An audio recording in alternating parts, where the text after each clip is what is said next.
আরও একটি নতুন রেসিপি নিয়ে আবার হাজির হলাম আপনাদের কাছে। আমার আজকের রেসিপি হলো crispy and juicy chicken pakora.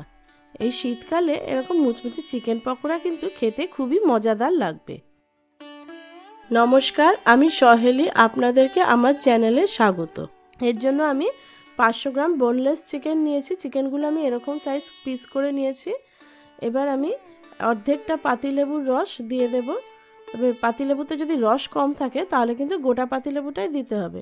আমি পাতিলেবু 2 কোয়া দিয়েছি, মানে প্রায় এক টেবিল চামচ পাতিলেবুর রস দিতে হবে। নুন দিয়ে দিলাম স্বাদ মতো। হলুদ গুঁড়ো দিয়ে দিলাম 1 চা চামচ। আদা রসুন বাটা দিয়ে দিলাম 2 চা চামচ।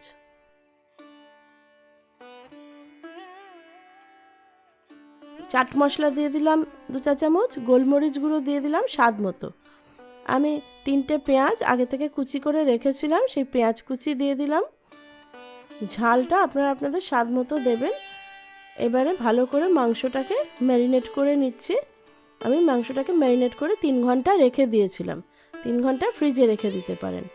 আপনারা যদি সন্ধেবেলা এই পকোড়া ভাজেন তাহলে আপনারা দিনের বেলা, দুপুরে বা সকালে ম্যারিনেট করে ফ্রিজে রেখে দিতে পারেন। 2টো ডিম ফেটিয়ে নিতে হবে। এই দেখুন, আমার মেয়ে এভাবে 2টো ডিমকে ফেটিয়ে নিচ্ছে। ভালো করে 2টো ডিম ফেটিয়ে নিয়ে আমি ডিমের সাথে ময়দা মিক্স করব। ময়দার বদলে আপনারা কর্নফ্লাওয়ারও মিক্স করতে পারেন। আমি এই চামচের প্রায় 7 চামচ ময়দার গুঁড়ো দেব। ময়দা আর ডিম দিয়ে আমি একটা মিশ্রণ তৈরি করে নেব। ভালো করে মিশ্রণটাকে তৈরি করে নিলাম।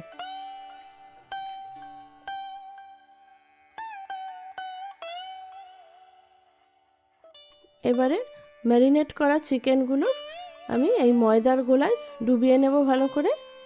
শীতকালে চা কফির সাথে সন্ধেবেলা এই ক্রিস্পি চিকেন পকোড়া কিন্তু দারুণ লাগবে খেতে। ভালো করে ময়দার গোলায় এভাবে মিশিয়ে নেব।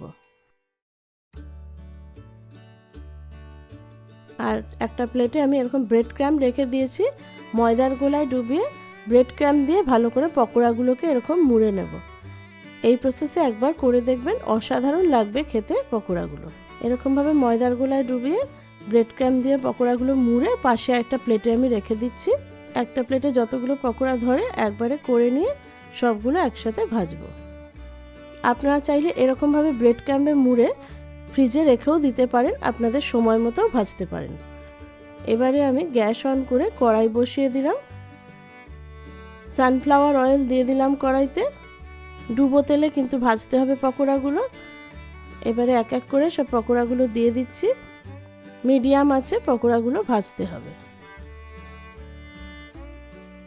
বাড়িতে গেস্ট আসলে বা সন্ধেবেলা চা কফির সাথে দারুণ লাগবে এই পকোড়া খেতে। এই শীতে খুবই ভালো লাগবে এই চিকেন পকোড়া খেতে। এরভাবে উল্টে পাল্টে ভেজে নেব।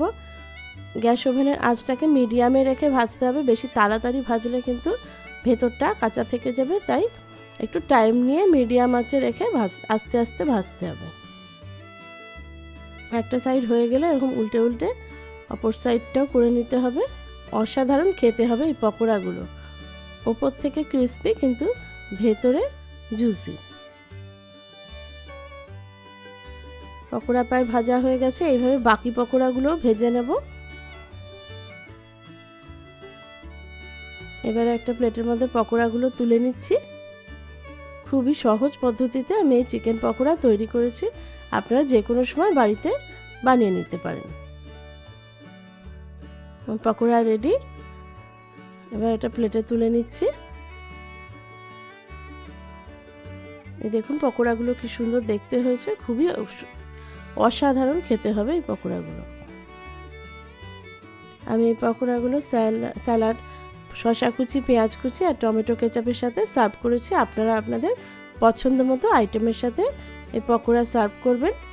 আর আমার এই রেসিপিটি কেমন লাগলো অবশ্যই জানাবেন। আর রেসিপিটি বাড়িতে অবশ্যই একবার ট্রাই করে দেখবেন কেমন লাগে।